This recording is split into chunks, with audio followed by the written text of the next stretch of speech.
టీన్స్లో ఉన్నప్పుడు జీవితం పట్ల చాలా కళ్ళు ఉన్నాయి, చాలా నేర్చుకోవాలి, చాలా సాధించాలి అని. రకరకాల సెల్ఫ్ హెల్ప్ బుక్స్ చదువుతున్నప్పుడు ఏదో ఒక బుక్లో ఎక్కడో చదివాను, what is your mission statement and right your mission statement. ఇక్కడి నుంచి ఒక 10 సంవత్సరాల తర్వాత, ఒక 20 సంవత్సరాల తర్వాత నువ్వు ఎలా ఉండాలి. ఆ మిషన్ స్టేట్మెంట్ రాసుకున్నప్పుడు చాలా హాస్యాస్పదంగా ఉంది.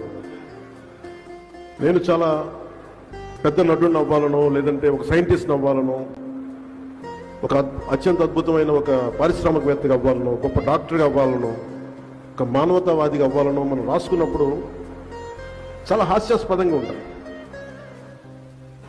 కానీ ఇవి దిక్సూచి, మనం ఏ డైరెక్షన్లో వెళ్ళాలి,